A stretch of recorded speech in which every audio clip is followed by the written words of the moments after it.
Hi, I'm Alani Gamble. I'm the director of the MUM Hawaii semester program, and I'm going to tell you a little bit about the parts and something about the wholeness of the fall 2016 program launch for the Hawaii semester. This is our cohort, a group of 9 hand-selected students who went out with me to help design and develop the program. We got to be known as the Hawaiiowans, and this is also our on the bottom right is our administrator Cheryl Michi, and in the middle is our TM instructor Anjali. And so we had quite a lot of adventures around the island. We ran into former MUM students and graduates of MUM. Here's one in Pahoa. And here's Jake and his partner Alex, both graduates of the MUMSL program, running a very successful farm on Oahu, where they grow medicinal herbs and make products, tinctures and salves, and they also have a seed company. And we met them at a festival where we had a booth, and they were able to meet with our students and share their success and their story on what they've done since they've graduated from the SL program. These are some people from Canada who came to visit. This is Michael and Jenica and Don and his partner Lulu. And they spent the day with us and were very impressed with the program. We even got to, they happened to get a nice Hawaiian music session in the evening. This is Devin Almond, who's a young PhD from Canada who was so excited about what we were doing that he came to work for us at a very reduced rate just to make the project happen. Excited to have him.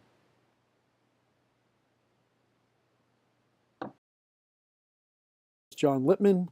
As you may know, this is you can get a feel for our campus. Our campus is 2,500 acres that goes from the ocean to the mountains. It's a complete ancient Hawaiian village settlement, and this looks down into a valley that's about 400 feet deep to the bottom of it.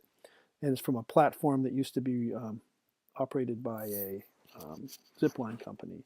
Here's some of the promotional materials we put together. The idea here is you're interested in sustainability, meditation, indigenous wisdom, permaculture, organic local food, and holistic health, and interested in exploring how your interests in sustainability, social justice, and equity movements all relate. Want to live what you'll learn. You'll get a hands-on experience in personal community scale sustainable living. Here at the and so that was kind of our idea going in. It's changed somewhat, and I'll tell you about that as we go through. Some promotional materials for the permaculture course, and this is our little booth that we had at the Aina festival just down the street from our campus. We had formal classroom facilities, as you can see here at the Kohala Institute Grace Center. A $10 million facility was renovated for us. Here's Vanessa giving a presentation on nonviolent communication. You can see our course overview chart in the background and another course overview chart under below. We also had professors from MUM call in. Here's another one of our classrooms with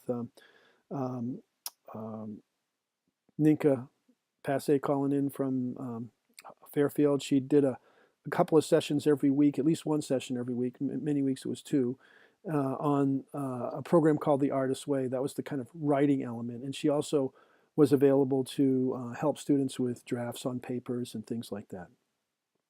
We also had informal classrooms. This is us outside doing a reflection session and kind of thinking about the wholeness of the various parts that we had experienced that week. Give you a little bit of an overview just on where our program is located. These are the Hawaiian Islands. Big Island's the newest island. Kauai's the oldest island. This is Oahu. Big Island could fit all the other Hawaiian islands on it. Only has about 190,000 people, whereas Oahu, which is much smaller, has 1 million people. So it's rural, like rural Iowa. We're located on the northern tip here. The Big Island's divided into districts. The district we're in is called Kohala. The town we're in is called Kapa'au, and it's on this kind of northeast facing slope, and we can look out over to Maui on good days. This is a geography of the Big Island. It has 2 15,000-foot high volcanoes, mountains on it. This is North Kohala where we're located, and you can see it's quite a varied landscape in geology. very active volcanoes in this area that are been active for the last 20 years, most active volcanoes on the planet. This is the view of the Waipio Valley and other valleys that is just 5 miles from our campus. Rainbows, very common in Hawaii, reminds you of the magic, beauty, and grace that surrounds us everywhere all the time, but it's just so apparent in Hawaii. We had 2 vehicles that we rented for the program, these 2 minivans. They're parked in the parking lot of the new public library in the community in Kapaa where we were located, which is, as you can see, is powered by solar. It's got wind turbines that are off this picture, and also rain collection. So it's a very interesting sustainable building and a brand new library facility, and they welcomed us to use their library. The trunk of our car was often filled with things like this as we travel around the island, farmers markets, and just generous people donating us things like coconuts and plants to try and plants to propagate. I want to talk a little bit about our host, Kohala Institute. The director of the Kohala Institute is a woman named Noa Lincoln, and she is just an amazing asset for our program. She has a law degree, and she practiced law for a number of years, both in the military, in the JAG Corps, and also as a public defender. And then she spent at least 10 years as the chief aide for the senior senator from Hawaii, Akea. And he is of native Hawaiian descent, as is Noe. Noe's related to half the people on the island. And she has gotten, and when she was the senior aide to the senior senator from Hawaii, Senator Akea, she was working on a daily basis with people like Senator Hillary Clinton, Senator Barack Obama, Senator John McCain. And so she has this incredible network of connections. When she left DC, she came back to Hawaii to raise her children, and she worked for a wind farm company, and then she started a nonprofit that did farmer training programs for Native Hawaiian veterans. And so very interesting, very powerful woman who's very well connected and has done an amazing job fundraising and putting together projects for Kohala Institute. We're sitting in a $10 million renovation set of buildings that were renovated, that were historic buildings from the 1800s that were on the property. Here's another one of the buildings on the property. And again, the renovations are still continuing. So that's a little bit of the background of where we are. One of the things that surprised me is how long it took people to settle in and sort of decompress and sort of decolonize in a way from the mainland and from their conventional life. People were scared of nature when we first got there. They wouldn't go out. They were afraid that they would get attacked by wild pigs or bitten by sharks in the ocean. So then they had a hard time integrating local foods into their diet, the foods that they weren't familiar with. Much more difficult than I imagined a group of sustainable living students might have. So I'll talk a little bit more about that and how transformative those kinds of experiences were, being in nature and learning to trust and respect wildness, and give it the same kind of consideration you might give when you are walking beside a highway and you have, multi-ton metal machines, vehicles that are coming by that might be driven by somebody who's impaired, who could instantly kill you, but you take that as a calculated risk. And so we had those kind of discussions quite often. This was a team of advisors that I'd put together for the program before I went out and on some of my trips there when I was working with Stuart. This is Ramdas, who's director of the Religious Studies program at the University of Hawaii in Manoa, on Oahu. He was a contact from Bill Goldstein. This is Ashley Lukens. She is director for the Center for Food Safety in Hawaii, and also a PhD professor of political science. This is Art Art Watley, who developed a very successful global sustainable leadership master's degree at Hawaii Pacific University, and this is one of his students who's had quite a lot of success, and Art thought he could be helpful in the project. I originally thought I was going to be leaning on these guys a lot, but I had so many resources come forward to me in Hawaii, on the Big Island, that I actually never brought them over, and I'll be looking to integrate them and update them on the progress of the project. I'm going to introduce you to a few of the people who worked with us on the project. This is Aloha Lani Brown, a PhD from the Religious Studies Department at the University of Hawaii, Manoa on Oahu. She happens to live on the Big Island, although she works in Oahu. And she is a native Hawaiian practitioner. Her specialty is Hawaiian religion in her academic specialty. And she agreed to take us around and introduce us to sacred sites and the different kind of energies in nature that are lively on the Big Island. And here she was introducing us to one of the major influences in Hawaiian culture on the Big Island, Pele, the goddess Pele. This was at Volcanoes National Park, and we would often tour and visit with people like Aloha Lani Brown and bring our lunch, share our lunch with them, and talk story. So this is Pele, and this is the volcano, and we were watching it while Aloha Lani Brown was telling us stories and what it means, and the kind of cultural and spiritual significance of this creative energy, this major creative force on the Big Island. And then that was up in the mountain. Now then we went another day. We went down to the ocean and looked where Pele is coming, and this creative force is creating new land.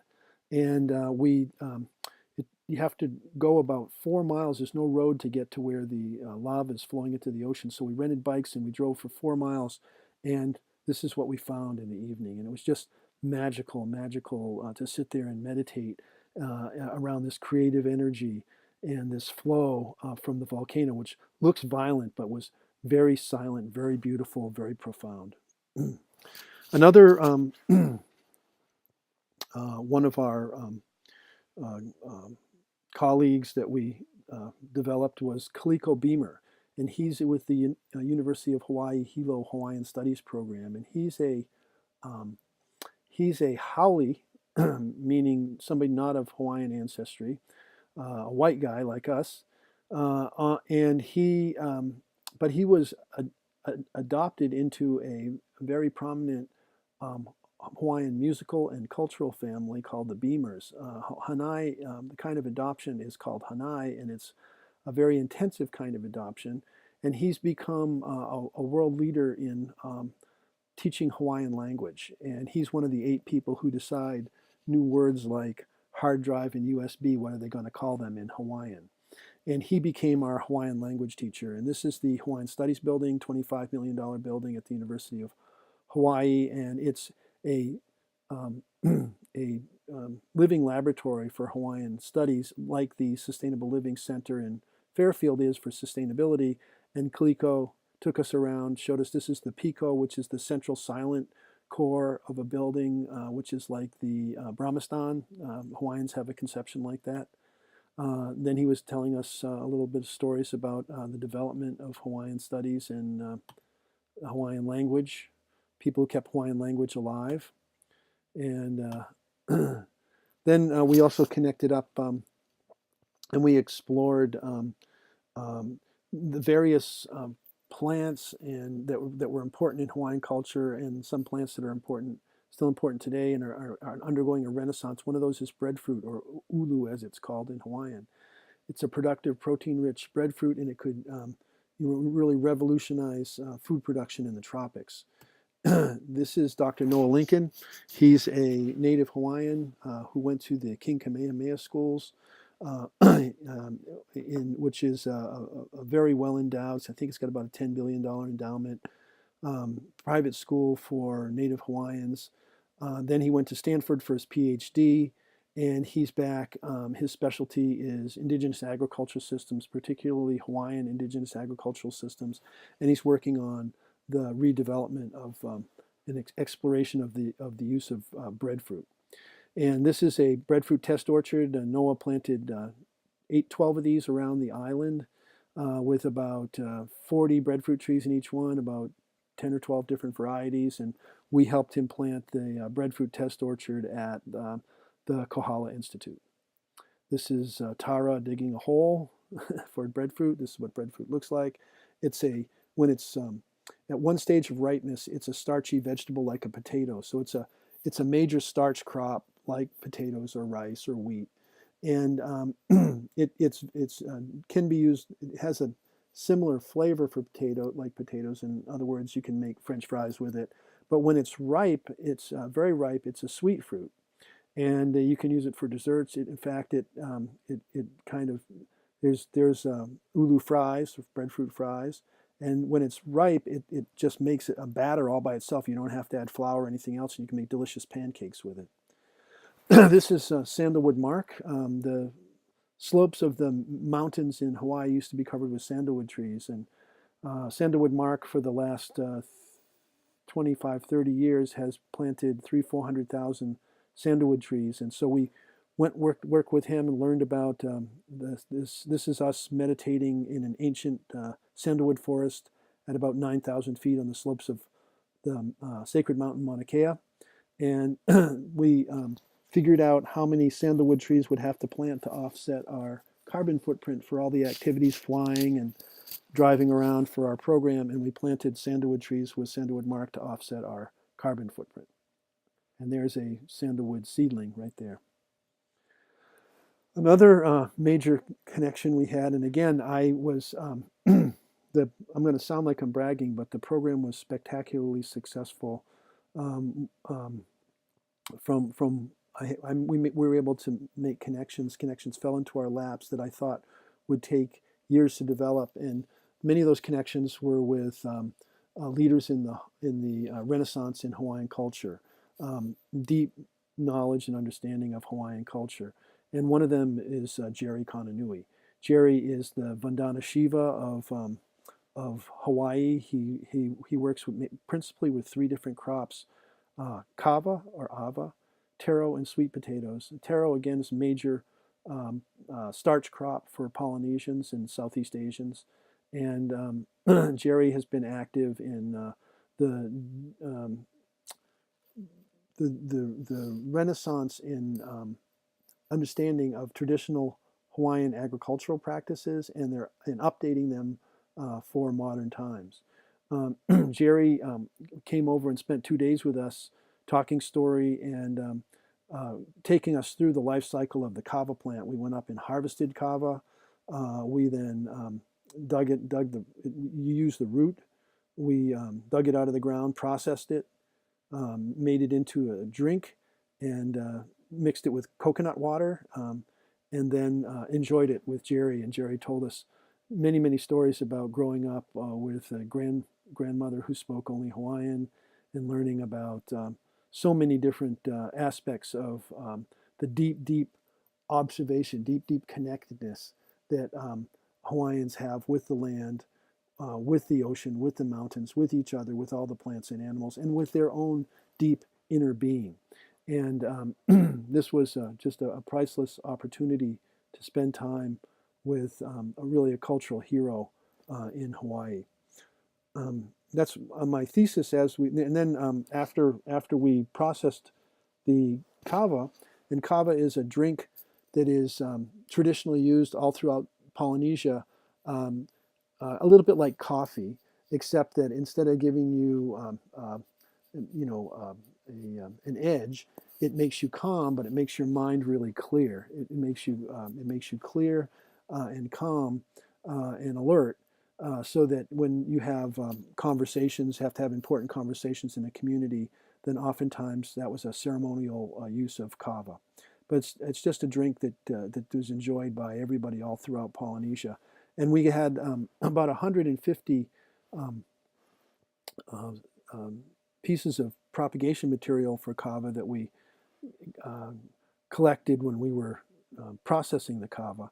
And we planted it, and it turns out that kava is in huge demand, huge renaissance in the use of kava. and that a pound of kava root is worth about $20 or $30, and each plant will give you 20 to 50 pounds. And so we have 150 seedlings started, and Jerry has said that we will have no problem. He'll be able to sell all of the kava that we could possibly produce. So we plan on, it's about a 3-year process to grow kava. We plan on growing it and then every year harvesting it. The next group of students will harvest it, and then that will be money that they can use for parts of the program that aren't funded by the university. Another amazing connection that we had was with John and Hope Keawe. John is a native Hawaiian, a Grammy award-winning slack key guitar artist, and music is very central in Hawaiian culture and was very central in the resistance to the overthrow of the Hawaiian government by the U.S. government and to the colonization process and the resistance to the colonization process by Hawaiians. And so learning about Hawaiian music was a big part of what we did. Slack key guitar comes from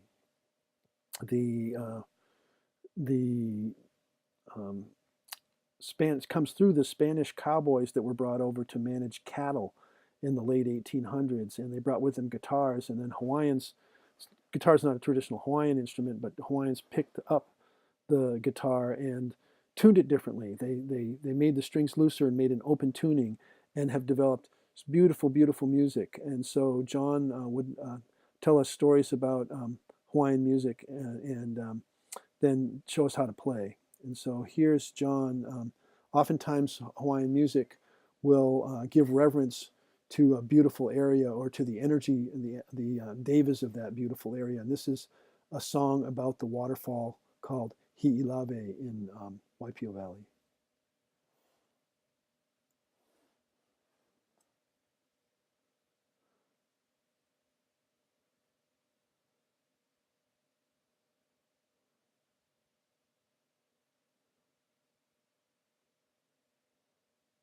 So that was John showing us how to play that song and telling us the story, the meaning and significance of that story in Hawaiian culture.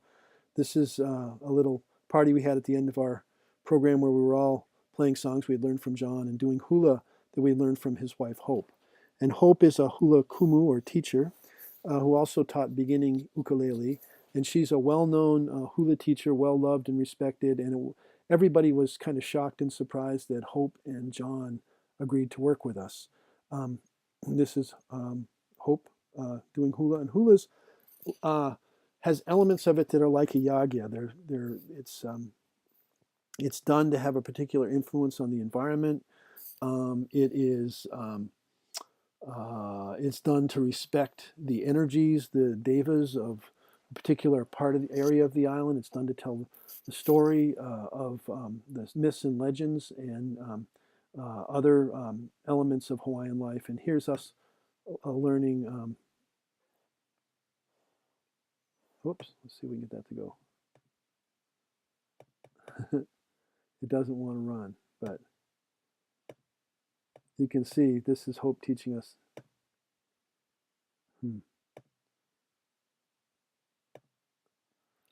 Anyway, there you can see our hula lessons. Another transformational aspect of the program. But before I get into this, I want to say that one of my thesis, based on my experience this fall with the program, is that Hawaiians had a metaphysics and had deep cultural values that looked at everything as related to them. When they tell their genealogy, it's not just about the people they're related to in the past, but it's also about the mountains and the animals and the air and the ocean and everything in nature and how it's related to them.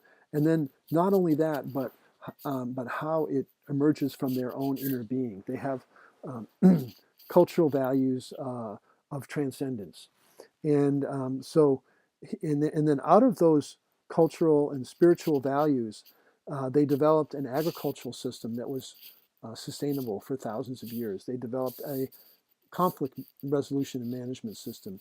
They developed a a way of managing the natural resources of an area and sharing the natural resources of an area called the A'apua system.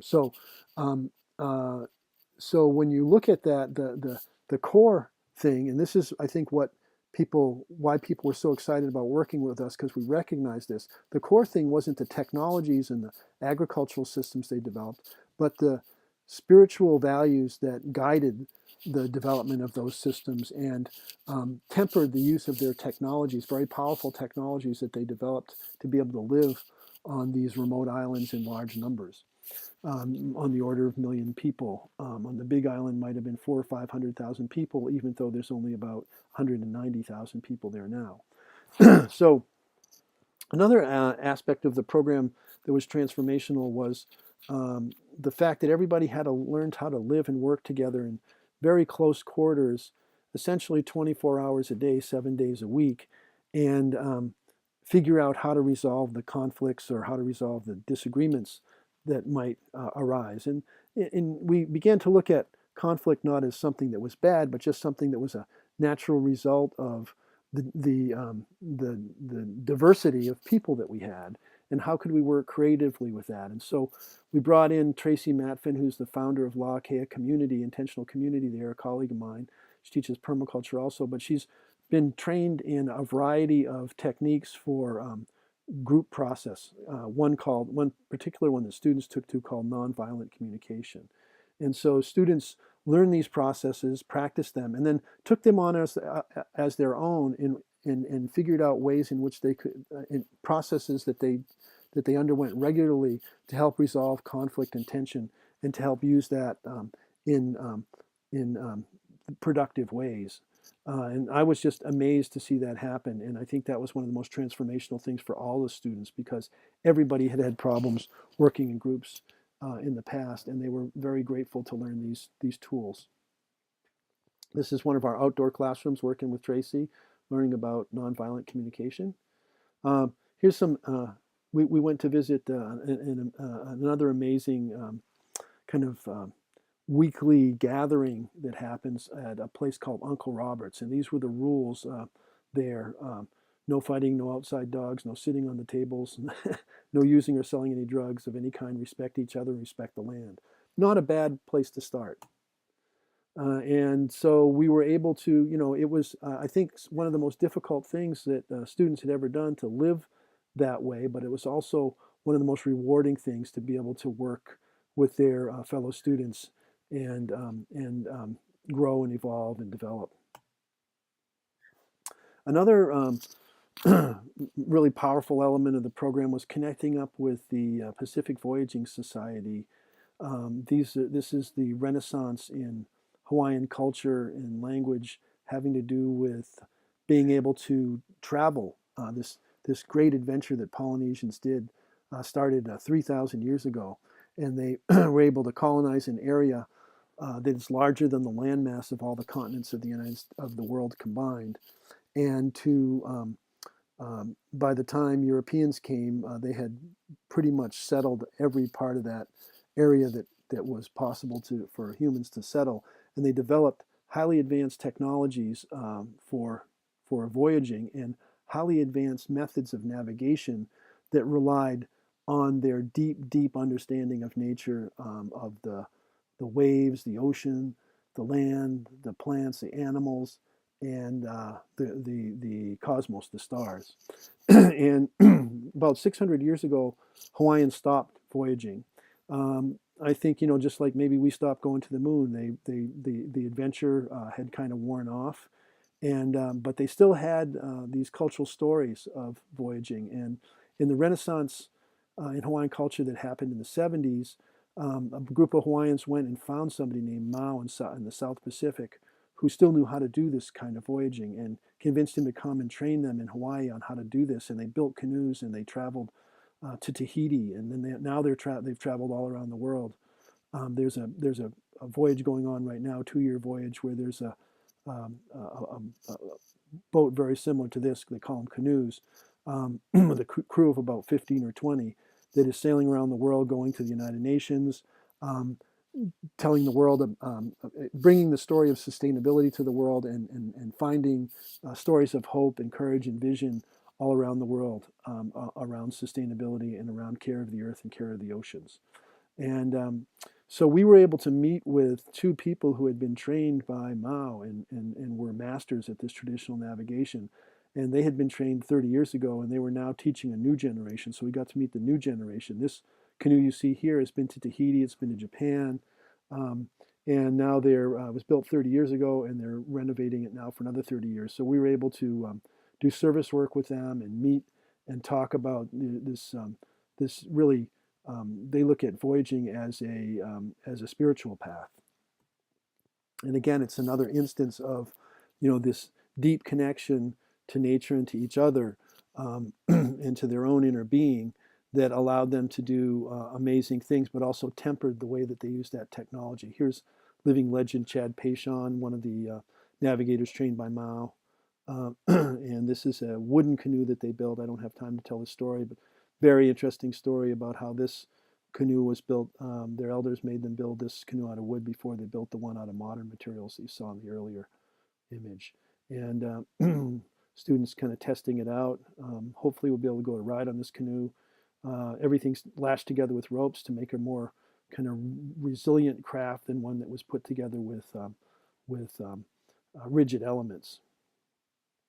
The ropes allow the canoe to move. So, and then we worked with another nonprofit in Waipio Valley. Waipio Valley, one of the most incredibly beautiful places I've ever been anywhere, and it was a place that has deep significance in Hawaiian culture. It was a place where it was very fertile and productive valley. It's been we worked with a nonprofit that's renovating a village from the 800s, 800 AD, and restoring the ancient agricultural systems there.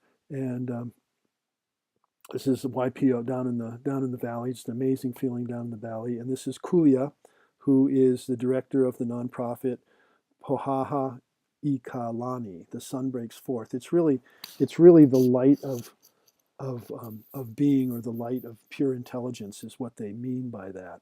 And so this is, we were down there planting breadfruit and clearing taro lois, taro agricultural production systems, and pulling this village out of the forest and helping Kulia with her project. We visited, people who are doing modern approaches to sustainability. This is Geoff and Lynn. They're not Native Hawaiians.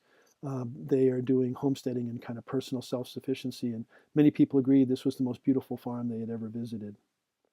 We learned how to make coffee and chocolate from the plant to the cup in the bar. This is Larry Sharkey, who has a chocolate and coffee operation, and we picked cacao. This is cacao, and saw how the beans were processed and then made into chocolate.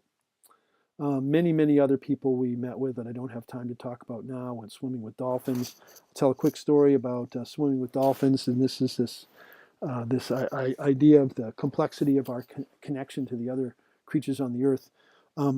We had the good fortune to run into some dolphins when we were near the ocean. We went out and swam with them, and we had to swim quite a long ways. And on the way back, one of the students had such a powerful experience that he cried the whole way back into the shore, just because he was so moved by the experience. But I knew that there were problems with people and human dolphin interactions, and I asked him to do a report and look up the scientific research that had been done on the interaction between dolphins and people. And so and to make a long story short, there are almost no recreational interactions between dolphins and people that are good for the dolphins. And so he had to deal with this tension of this transformational experience he had by being connected with these beautiful creatures, and then the potential side effects of that. So that was a very interesting discussion, a very interesting paper that he had written about that. Just a little bit of nature, show you a little bit of nature there in Hawaii. This is Mauna Kea. There's a couple $1 billion worth of telescopes here, and we we were able to drive up to 10,000 feet. That's at 13,000 feet. We were able to drive up at 10,000 feet and look through, you know, not the huge billion-dollar telescopes, but very good telescopes, and look at the cosmos and learn about the cosmos from that. Many beautiful sunsets, many beautiful hikes. We saw this Waipio Valley turtles, the Hawaiian symbol for transcendence, lava. Again, beautiful hikes. We also made a connection with somebody named Hap, who is a woodworker. He has a company called Heartwood Works, and he has been making beautiful tables out of local woods that he sells to wealthy people for $5,000 or $10,000. He's 70 years old, and he wants to teach, and so he embraced our group. We just met him at a kava bar in town, and he just embraced our group and took us into his shop, and we work with him a few days a week, in the mornings, in the evenings, or on the weekends, where he told us about, we talked to him about the philosophy of craft, the philosophy of building things by hand versus things that are built by machine, and learn practical skills. So here's a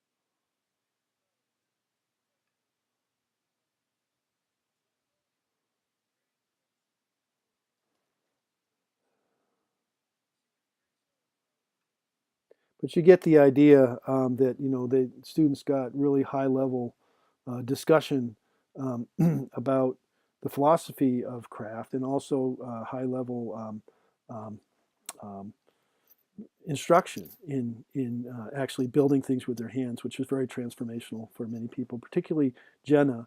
And Hap had a wealthy client who owned a building that wasn't being used in Kapa'au, and he talked her into donating it for creating a makerspace. And Jenna is now the director of the development of that makerspace, and and then some other maker activities we got involved in, with this idea of getting away from having your identity in society being as a consumer, to seeing it also being a creator. And we started some kitchen gardens just outside our kitchen at the Kohala Center. We had a TM retreat. Everybody was fantastically well received because it was such an intensive experience, and everybody wants to have at least 3 days every month of the program from here on out. The continuity plan, there's been some concern at the university that we need more than just Lonnie Gamble, me, involved in this program. And so I have made a connection with Devin Allman, who's has an MBA and a PhD in education from Canada. His area of interest is integral theory, Ken Wilber and others, integral theory. And he is willing to come work for the program for $1,000 a month, a very reasonable fee.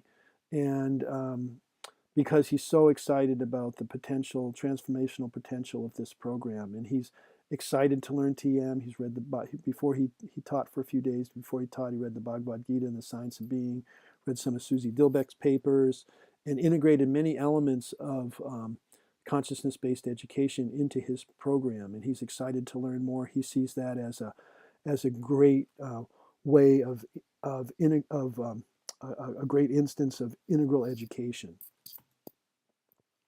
We look at the super radiance numbers for the Big Island. All we need is 44 yogic flyers, 119 for all of Hawaii. And so I'm hoping, well, one day between the staff and the students of this program that we meet the super radiance number for Hawaii. This is Devin again. And one of his quotes from Parker Palmer, who's one of my favorite educational theorists, is, "Higher education looses upon the world too many people who are masters of external objective reality without the knowledge and skill to manipulate it." with the knowledge and skill to manipulate it, but who understand little or nothing about inner drives of their own behavior. We need to stop releasing our learners into the wild without systematically challenging them to take an inner as well as outer journey. Integrative education can help us do just that. And again, I think this is so coherent with the educational philosophy of MUM. Again, an outdoor classroom with Devin. This was at a remote beach park where we studied the history of Hawaiian settlement at this park, and we met a Hawaiian family here who's restoring the fish ponds. Hawaiians got so good at fish farming that they stopped fishing in the ocean in many places, but those fish ancient fish farming facilities have fallen in disrepair. This one's being renovated. We were asked to help with the renovation, invited to help with the renovation, and it's going to be used to provide fish for the community over time. So I'm going to close up with a few student comments and interviews, and you can stop the discussion right here if you want. And this has been a long presentation, but I wanted to give you a feel for some of the things that we had done. And this is some comments from Vanessa on what the program meant for her.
And we'll close with Chris playing a little song that he learned from John Keawe. Whoops.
Okay, so we'll end there. Thank you very much. It's been a long uh, uh, discussion, but for those of you who are going to be working with me on this in the future, I think this will help give you some perspective.